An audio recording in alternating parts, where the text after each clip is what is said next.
നമസ്കാരം. ഏവർക്കും എല്ലാ ഞായറാഴ്ചകളിലും ഉച്ചതിരിഞ്ഞുള്ള മാർക്കറ്റ് ഔട്ട്ലുക്ക് വീഡിയോയിലേക്ക് സ്വാഗതം. ഇന്ന് സെപ്റ്റംബർ 7, 2025 ഞായർ. അങ്ങനെ നമ്മൾ ഈ മാസത്തെ രണ്ടാമത്തെ ആഴ്ചയിലേക്ക് പ്രവേശിക്കുകയാണ്. ഡൊമസ്റ്റിക് ഡാറ്റ, ഗ്ലോബൽ ഡാറ്റ തുടങ്ങി പ്രധാനമായും 7 ഘടകങ്ങളാണ് ഈ വരാൻ പോകുന്ന ആഴ്ചയിൽ നമ്മുടെ മാർക്കറ്റിനെ സ്വാധീനിക്കുക. അവ എന്തൊക്കെയാണെന്ന് വിശദമായി തന്നെ നമുക്ക് ഈ വീഡിയോയിൽ ചർച്ച ചെയ്യാം. അതിനു മുൻപേ വേഗത്തിൽ നമുക്ക് കഴിഞ്ഞ ആഴ്ചത്തെ മാർക്കറ്റിനെ കുറിച്ചൊന്ന് ഓടിച്ചു നോക്കിയിട്ട് വരാം. ഈ മാസത്തെ ആദ്യത്തെ ആഴ്ചയായ കഴിഞ്ഞ ആഴ്ചയിൽ നമ്മുടെ മാർക്കറ്റിന് നേട്ടത്തോടു കൂടി തന്നെ വ്യാപാരം അവസാനിപ്പിക്കുവാനും സാധിച്ചു. മാത്രമല്ല ലാസ്റ്റ് വീക്കിൽ 5 ട്രേഡിംഗ് സെക്ഷനിൽ ഒരു ട്രേഡിംഗ് സെക്ഷൻ ഒഴികെ ബാക്കി 4 ട്രേഡിംഗ് സെക്ഷനും നിഫ്റ്റിക്ക് നേട്ടത്തോടു കൂടിയും വ്യാപാരം അവസാനിപ്പിക്കുവാൻ സാധിക്കുകയുണ്ടായി. തൽഫലമായി തുടർച്ചയായി 2 മാസത്തിലും ജൂലൈയിലും ഓഗസ്റ്റിലും നഷ്ടത്തോടു കൂടി വ്യാപാരം അവസാനിപ്പിച്ച ഇന്ത്യൻ മാർക്കറ്റിന് ഈ മാസത്തെ ആദ്യത്തെ ആഴ്ചയിൽ നേട്ടത്തോടു കൂടി തന്നെ വ്യാപാരം അവസാനിപ്പിക്കാൻ സാധിച്ചതിനെ തുടർന്ന് നിഫ്റ്റിക്ക് 1.29% നേട്ടത്തോടു കൂടി 24,741 എന്ന ലെവലിലും സെൻസെക്സിന് 1.13% നേട്ടത്തോടു കൂടി 80,000 എന്ന ലെവലിന് മുകളിലായിട്ടും വ്യാപാരം അവസാനിപ്പിക്കുവാൻ സാധിച്ചു. ബോർഡർ മാർക്കറ്റ്സുകൾക്ക് മെയിൻ ബോർഡിനേക്കാളും നേട്ടം കഴിഞ്ഞ ആഴ്ചയിലും കൈവരിക്കാൻ സാധിച്ചതിനെ തുടർന്ന് അതിശക്തമായ പ്രകടനം കാഴ്ചവെച്ചുകൊണ്ട് മിഡ് ക്യാപ്പിന് 1.8% നേട്ടവും അതേസമയം സ്മോൾ ക്യാപ്പിൽ വീക്കിലി ബേസിസിൽ 2.5% നേട്ടവും കൈവരിക്കുവാൻ സാധിച്ചു. ഈ ആഴ്ചത്തെ മാർക്കറ്റിലേക്ക് വന്നു കഴിയുമ്പോൾ ആദ്യമായി തന്നെ ഡൊമസ്റ്റിക് ഡാറ്റയാണ് നമ്മുടെ മാർക്കറ്റിനെ സ്വാധീനിക്കുന്ന പ്രധാനപ്പെട്ട ഘടകം. 12-ന് ഓഗസ്റ്റ് മാസത്തെ ഇന്ത്യയുടെ ഇൻഫ്ലേഷൻ ഡാറ്റ റിലീസ് ചെയ്യുന്നത് കൊണ്ട് തന്നെ ഈ ആഴ്ചയിൽ നമ്മുടെ മാർക്കറ്റിനെ സംബന്ധിച്ചിടത്തോളം ഏറ്റവും പ്രധാനപ്പെട്ട ഒരു ഇവന്റ് തന്നെയാണ് ഓഗസ്റ്റ് മാസത്തെ ഇൻഫ്ലേഷൻ ഡാറ്റ റിലീസ്. അതുകൂടാതെ അതേസമയം തന്നെ ബാങ്കുകളുടെ ക്രെഡിറ്റ് ആൻഡ് ഡിപ്പോസിറ്റ് ഗ്രോത്തും മാത്രമല്ല ഫോറക്സ് റിസർവിന്റെ ഗ്രോത്തും ഒക്കെ ഈ ആഴ്ചയിൽ അതിപ്രാധാന്യത്തോടുകൂടി തന്നെ നോക്കിക്കാണുന്ന പ്രധാനപ്പെട്ട കാര്യങ്ങൾ തന്നെയാണ്. പ്രത്യേകിച്ച് നിലവില് ബാങ്കുകളുടെ ഭാഗത്തു നിന്നും വരുന്ന അണ്ടർ പെർഫോമൻസ് നിലനിൽക്കുന്ന സാഹചര്യത്തിൽ US ഡാറ്റ റിലീസാണ് രണ്ടാമതായിട്ട് ഈ ആഴ്ചയിൽ നമ്മുടെ മാർക്കറ്റിനെ സ്വാധീനിക്കുന്ന മറ്റൊരു പ്രധാനപ്പെട്ട ഘടകം. കാരണം US-ൽ നിന്നും ഈ വരുന്ന ആഴ്ചയിൽ ഒത്തിരിയേറെ ഡാറ്റകൾ റിലീസ് ചെയ്യുന്നുണ്ട്. Including consumer inflation expectations, PPI, CPI, jobless claims, consumer sentiments തുടങ്ങിയ പ്രധാനപ്പെട്ട ഡാറ്റകൾ റിലീസ് ചെയ്യുന്നത് കൊണ്ട് തന്നെ മാത്രമല്ല ഈ ഡാറ്റകൾ വരാൻ പോകുന്ന ഫെഡ് പോളിസിയിൽ റേറ്റ് കട്ടിലുള്ള സാധ്യതകളെ സ്വാധീനിക്കുന്നത് കൊണ്ട് തന്നെ ഈ വരാൻ പോകുന്ന ആഴ്ചയിൽ US-ൽ നിന്നുള്ള ഈ പ്രധാനപ്പെട്ട ഡാറ്റകളുടെ റിലീസും US മാർക്കറ്റിനെയും ഗ്ലോബൽ മാർക്കറ്റിനെയും ഇന്ത്യൻ മാർക്കറ്റിനെയും ഒക്കെ സ്വാധീനിക്കുന്ന പ്രധാനപ്പെട്ട ഒരു ഘടകം തന്നെയാണ്. സമയത്തിന്റെ ദൈർഘ്യം മൂലം ഈ ഇവന്റുകളുടെയൊക്കെ ഡേറ്റുകൾ ഓരോന്നായിട്ട് എടുത്തു പറയുന്നില്ല. എല്ലാ ദിവസവും രാവിലെ പ്രീ മാർക്കറ്റ് റിപ്പോർട്ടുകളിൽ മെൻഷൻ ചെയ്യുക അന്നത്തെ പ്രധാനപ്പെട്ട ഇവന്റുകൾ. അതുകൊണ്ട് തന്നെ ഈ വരാൻ പോകുന്ന ആഴ്ചയിൽ ഇന്ത്യൻ മാർക്കറ്റിന്റെ ദിശ നിർണ്ണയിക്കുന്നതിൽ പ്രധാന പങ്ക് ഈ 2 ഡൊമസ്റ്റിക് ആയിട്ടുള്ള ഡാറ്റയും അതുപോലെ തന്നെ US-ൽ നിന്ന് വരുന്ന ഡാറ്റകളൊക്കെ അതിപ്രധാന പങ്ക് വഹിക്കും. അതുകൊണ്ട് തന്നെ ഈ ഡാറ്റാസ് ഒക്കെ കീനായിട്ട് വാച്ച് ചെയ്യേണ്ടിയിരിക്കുന്നു. ഇന്ത്യ US ട്രേഡ് ഡീൽ തന്നെയാണ് ഈ വരാൻ പോകുന്ന ആഴ്ചയിൽ നമ്മുടെ മാർക്കറ്റിനെ സ്വാധീനിക്കുന്ന മൂന്നാമതായിട്ടുള്ള പ്രധാനപ്പെട്ട ഘടകം. കാരണം ഈ വീക്കെൻഡിൽ നമ്മൾ കാണുകയുണ്ടായി പല മാധ്യമങ്ങളിൽ നിന്നായിട്ട് അമേരിക്കൻ പ്രസിഡന്റ് ട്രംപിന്റെ ഭാഗത്ത് നിന്നും ഇന്ത്യക്ക് അനുകൂലമായിട്ട് നൽകിയ സ്റ്റേറ്റ്മെന്റ്. അതുകൊണ്ട് തന്നെ ഈ വരാൻ പോകുന്ന ആഴ്ചയിൽ ട്രംപിന്റെ സ്റ്റേറ്റ്മെന്റ് കൊണ്ട് തന്നെ ഇന്ത്യയും US-ലും തമ്മിൽ വരാൻ പോകുന്ന ഡെവലപ്മെന്റ്സുകൾ കണ്ടു തന്നെ അറിയണം. ഇന്ത്യ US ട്രേഡ് ഡീലിന്റെ പ്രതീക്ഷകളൊക്കെ നഷ്ടപ്പെട്ട് നിൽക്കുന്ന ഈ ഒരു അവസരത്തിൽ ട്രംപിന്റെ ഭാഗത്തു നിന്ന് വന്ന സ്റ്റേറ്റ്മെന്റ് ഇന്ത്യൻ മാർക്കറ്റിനെ സംബന്ധിച്ചിടത്തോളം പുതുജീവൻ നൽകുന്ന ഒരു കാര്യം തന്നെ ആയതുകൊണ്ട് തന്നെ ഈ ആഴ്ചയിൽ ട്രേഡ് ഡീലുമായി ബന്ധപ്പെട്ട് പുതിയ ഡെവലപ്മെന്റ്സുകൾ പോസിറ്റീവായിട്ട് സംഭവിക്കുകയാണെങ്കിൽ അത് നമ്മുടെ മാർക്കറ്റിനെ മുന്നോട്ട് പോകാൻ ട്രിഗർ ചെയ്യുന്ന പ്രധാന ഘടകമായിട്ട് മാറാൻ ഇടയുണ്ട്.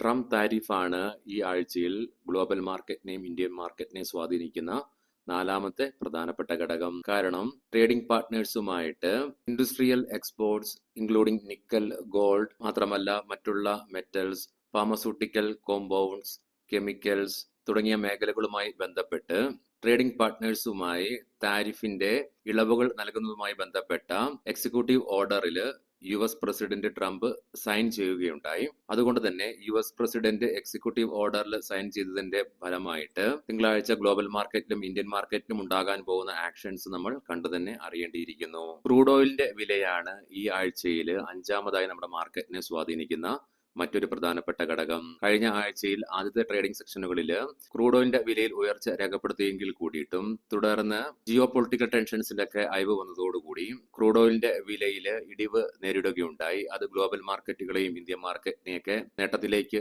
നയിക്കുവാൻ സഹായിക്കുകയും ചെയ്തു. അതുകൊണ്ട് തന്നെ ഈ ആഴ്ചയിലും ക്രൂഡ് ഓയിലിന്റെ വില കൂൾ ഓഫ് ആവുകയാണെങ്കിൽ അത് ഇൻഫ്ലേഷനുള്ള സാധ്യത കുറയ്ക്കുന്നത് കൊണ്ട് തന്നെ ഗ്ലോബൽ മാർക്കറ്റിനെയും ഇന്ത്യൻ മാർക്കറ്റിനെയൊക്കെ പോസിറ്റീവായിട്ടും, ഇനി അഥവാ എന്തെങ്കിലും കാരണങ്ങൾ കൊണ്ട് ക്രൂഡ് ഓയിലിന്റെ വിലയിൽ വർധനവ് ഉണ്ടാവുകയാണെങ്കിൽ അത് മാർക്കറ്റിനെ മോശമായും സ്വാധീനിച്ചേക്കാം.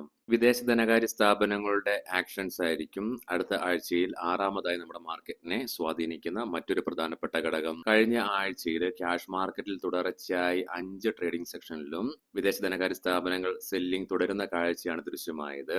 അതിനെ തുടർന്ന് ഇന്ത്യൻ മാർക്കറ്റിൽ നിന്നും 5666.90 കോടി രൂപയ്ക്ക് സെല്ലിംഗ് നടത്തുകയുണ്ടായി. അതുമാത്രമല്ല, ഇന്ത്യൻ ഫ്യൂച്ചർ മാർക്കറ്റിലെ വിദേശ ധനകാര്യ സ്ഥാപനങ്ങളുടെ ഷോർട്ട് പൊസിഷൻസും 1.8 ലക്ഷം കോടി രൂപയ്ക്ക് മുകളിലായിട്ടാണ് നിലനിർത്തിയിരിക്കുന്നത്. അതുകൊണ്ട് തന്നെ വരാൻ പോകുന്ന ആഴ്ചയിലും നമ്മുടെ മാർക്കറ്റിന്റെ ഗതിയെ സ്വാധീനിക്കുന്നതിൽ പ്രധാന പങ്ക് വിദേശ ധനകാര്യ സ്ഥാപനങ്ങൾ വഹിക്കും. വരാൻ പോകുന്ന ആഴ്ചയിൽ ഒന്നെങ്കിൽ ക്യാഷ് മാർക്കറ്റിൽ വിദേശ ധനകാര്യ സ്ഥാപനങ്ങൾ സെല്ലിംഗ് കുറയ്ക്കുകയോ അല്ലെങ്കിൽ സെല്ലിംഗിൽ നിന്ന് മാറി ബൈയിങ്ങിലേക്ക് മാറുകയോ ഫ്യൂച്ചർ മാർക്കറ്റിലെ ഷോർട്ട് പൊസിഷൻ കുറച്ചു കൊണ്ടുവരികയോ ചെയ്യുകയാണെങ്കിൽ നമ്മുടെ മാർക്കറ്റിനെ മുന്നോട്ട് നയിച്ചേക്കാം. അല്ല മറിച്ച് ക്യാഷ് മാർക്കറ്റിലെ സെല്ലിംഗ് കൂട്ടുകയും ഫ്യൂച്ചർ മാർക്കറ്റിലെ ഷോർട്ട് പൊസിഷൻ വർദ്ധിപ്പിച്ചുകൊണ്ട് നിലനിർത്തുകയും ചെയ്യുകയാണെങ്കിൽ അത് നമ്മുടെ മാർക്കറ്റിനെ മോശമായും ബാധിക്കും. അമേരിക്കൻ ഡോളറിനെതിരെ ഇന്ത്യൻ രൂപയുടെ മൂല്യമായിരിക്കും ഈ വരാൻ പോകുന്ന ആഴ്ചയിലും നമ്മുടെ മാർക്കറ്റിനെ സ്വാധീനിക്കുന്ന ഏഴാമത്തെ പ്രധാനപ്പെട്ട ഘടകം. കഴിഞ്ഞ വെള്ളിയാഴ്ച ഉണ്ടായ ഫോളിനെ തുടർന്ന് ഇന്ത്യൻ രൂപ അതിന്റെ റെക്കോർഡ് ഓൾ ടൈം ലോയിലേക്ക് അമേരിക്കൻ ഡോളറിനെതിരെ പതിക്കുകയുണ്ടായി. മാത്രമല്ല, കഴിഞ്ഞ ആഴ്ചയിൽ ഒട്ടുമിക്ക ട്രേഡിംഗ് സെക്ഷനിലും ഇന്ത്യൻ രൂപ അമേരിക്കൻ ഡോളറിനെതിരെ ഇടിയുന്ന കാഴ്ചയും ദൃശ്യമായി. ഇന്ത്യൻ രൂപയുടെ മൂല്യത്തിലുണ്ടാകുന്ന ഇടിവ് ഇറക്കുമതിയിലുള്ള ചിലവ് വർദ്ധിപ്പിക്കുന്നതിനാൽ കോർപ്പറേറ്റ് ഏർണിംഗ്സിൽ ലാഭം കുറയ്ക്കുന്നത് മൂലം അത് ഇക്വിറ്റി മാർക്കറ്റിനെ പ്രഷർ ചെയ്തേക്കാം. മാത്രമല്ല, വിദേശ ധനകാര്യ സ്ഥാപനങ്ങളെ നമ്മുടെ മാർക്കറ്റിൽ നിന്നും വികർഷിക്കുന്ന പ്രധാനപ്പെട്ട ഒരു ഘടകങ്ങളിൽ ഒന്ന് തന്നെയാണ് ഇന്ത്യൻ രൂപയുടെ മൂല്യത്തിലുണ്ടാകുന്ന ഇടിവും. വരാൻ പോകുന്ന ആഴ്ചയിൽ ഇന്ത്യൻ രൂപയ്ക്ക് പിടിച്ചു നിൽക്കുവാൻ സാധിക്കുകയാണെങ്കിലോ അല്ലെങ്കിൽ നേട്ടം കൈവരിക്കുവാൻ സാധിക്കുകയാണെങ്കിൽ അത് നമ്മുടെ മാർക്കറ്റിനെ മുന്നോട്ട് നയിക്കുവാനും, ഇനി അതേസമയം ഇന്ത്യൻ രൂപയ്ക്ക് പിടിച്ചു നിൽക്കാനാകാതെ വീണ്ടും ഇടിയുകയാണെങ്കിൽ അത് നമ്മുടെ മാർക്കറ്റിനെ മോശമായും സ്വാധീനിക്കും.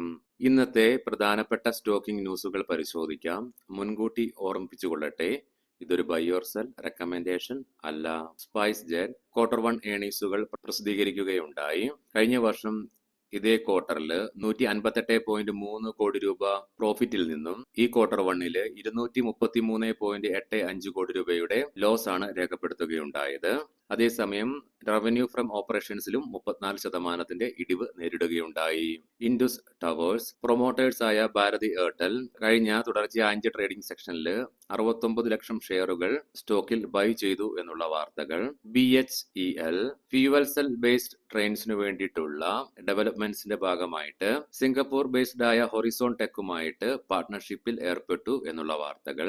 സൈഡസ് ലൈഫ് സയൻസ് കമ്പനിയുടെ സബ്സിഡറിയായ Zydus Life Science Global Free Zone നെതർലൻഡ്സിലെ സിന്തോൺ ബിബിയുമായിട്ട് exclusive licensing and supply agreement sign ചെയ്തു എന്നുള്ള വാർത്തകൾ. Blue stone Q1 ഏർണിംഗ്സുകൾ പ്രസിദ്ധീകരിക്കുകയുണ്ടായി.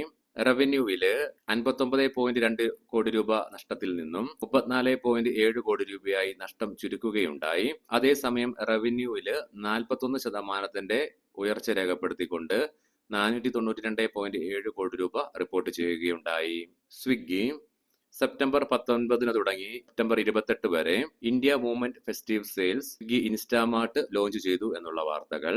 Adani power 6000 കോടി രൂപ മൂല്യം വരുന്ന 570 മെഗാവാട്ടിന്റെ ഹൈഡ്രോ പവർ പ്രോജക്ട് ഭൂട്ടാനിൽ നിന്നും കമ്പനിക്ക് ലഭിച്ചു എന്നുള്ള വാർത്തകൾ.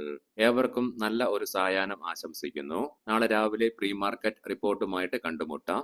നന്ദി, നമസ്കാരം.